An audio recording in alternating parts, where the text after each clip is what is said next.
friends, and welcome back. Today, I'm going to be talking about relationships, and I'm working on a book, and the title of that book is Bad Men and Lessons Learned. That is the working title as of right now. That may change, but that's not the point of today's video. The point of today's video is that while I was working on it, I started thinking about relationships, and I'm real big on spiritual partnerships.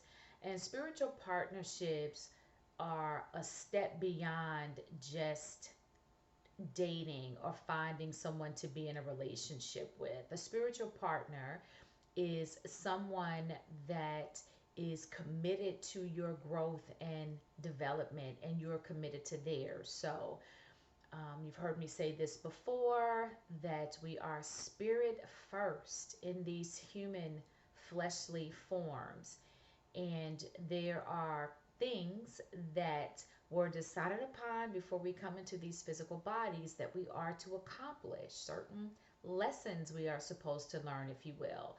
So, a spiritual partner understands that. So we're not talking about picking a dude out of the club because he looks good or because he has a good job or whatever.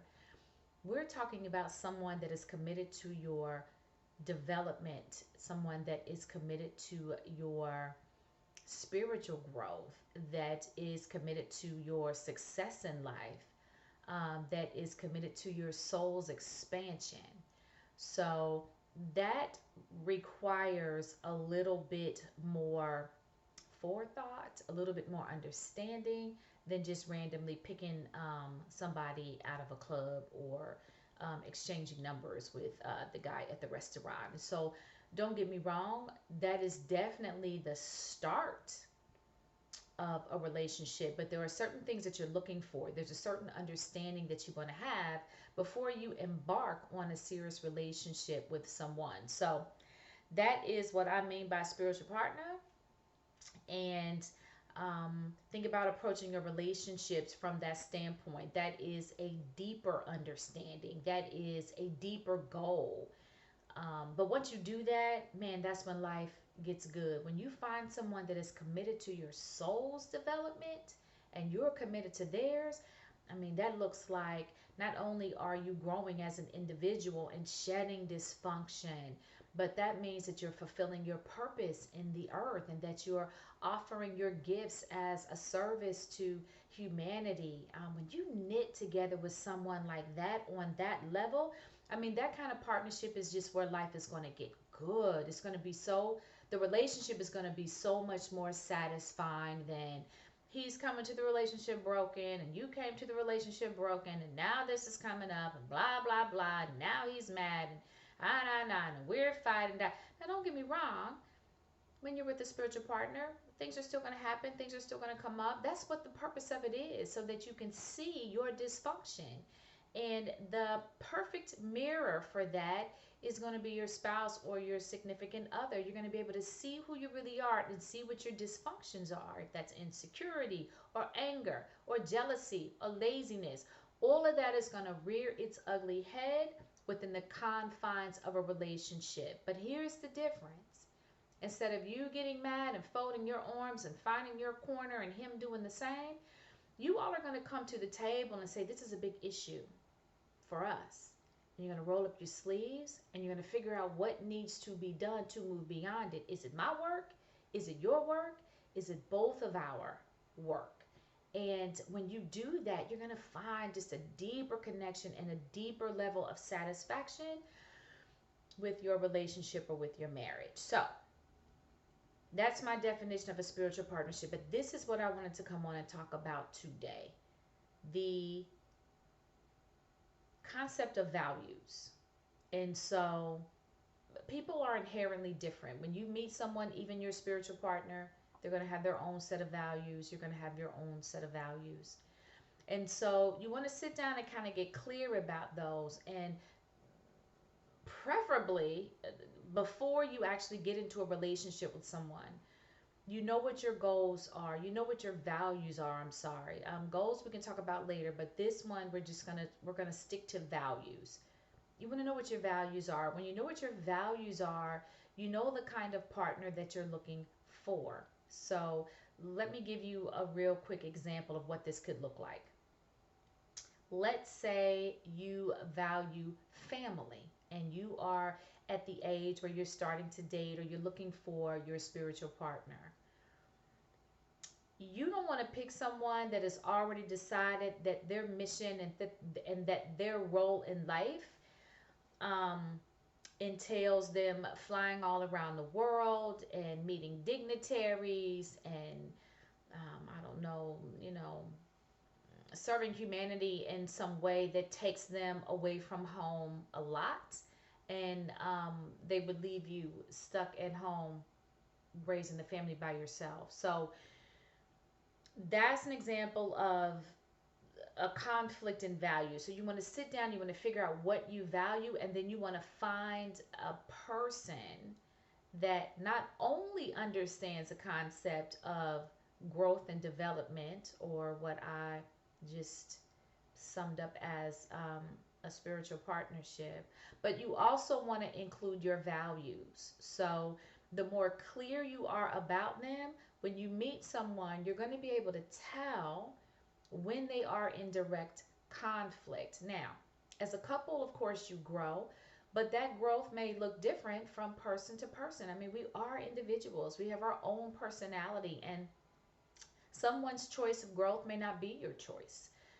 Some people like to be out in the world and moving and shaking, and you may have another person that prefers to grow inwardly and they're more quiet. They want to live a quiet life. So it doesn't mean that you can't have a relationship with that person, because you certainly can. But what you want to make sure is that if this is something that you value and that you must have this in life, you want to make sure that you're going to be able to work through that with your partner, and they're going to be able to accept you for who you are, and you're going to be able to accept them for who they are. And what I've seen more times than not is the values conflict, and then there's arguing, and then there's just dissatisfaction, and there's sometimes even divorce because of a conflicting set of values. So if you can know that up front, or at the very least, if you find someone that's willing to work through those kinds of issues, you're going to be fine. But I say do both. Know who you are, know what you value, and then make sure that the partner that you decide to build your life with fits into that, or somehow understands what your values are.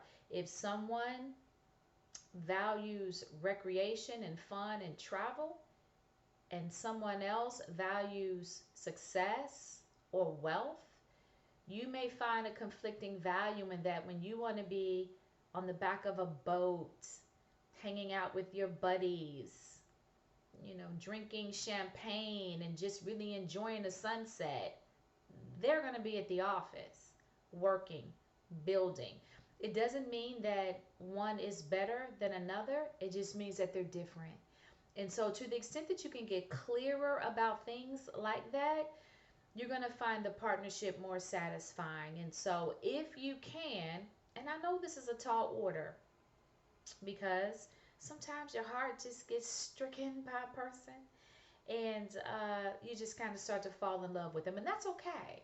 Within the spiritual partnership, you can work that stuff out, but you want to make sure that whoever you connect yourself to is committed to their own growth and development, and that they're committed to coming to the table with you and working through those issues as they arise. But if you're asking me, I've been married for 30 years and I've had to work through a lot of this stuff with my partner, who is a spiritual partner.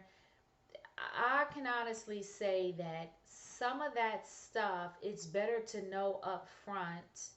You're not going to have as much friction and tension um, in the relationship, but undergirding all of that, you don't want to forfeit love either.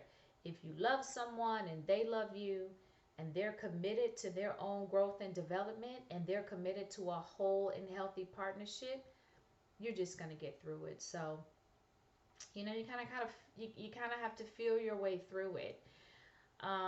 Another reason why you want to do the values work is for your own happiness.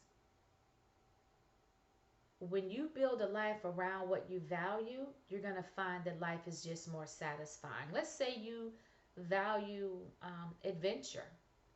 If you build your life around trying new things, and maybe you're traveling, maybe you're going to different countries and trying new foods, you're going to find your life extremely satisfying. And I've worked with people as a coach, and one of the things that I discovered after a while that was leading to people's dissatisfaction is that they weren't living a life that was in line with what they valued. If you value integrity, for example, you don't want to be in a job that's a sales job where there's pressure on you to get a sale no matter what, and maybe you aren't always in a position to tell the whole truth or things like that. You're going to find conflict, and when you have conflict like that, it's just going to lead to unhappiness. Stress, anxiety, depression is usually on the heels of that. So it's important. You want to sit down and think about what you value. Think about what is extremely important to you. Do you value family? Do you value friendship? One of my values is knowledge and wisdom.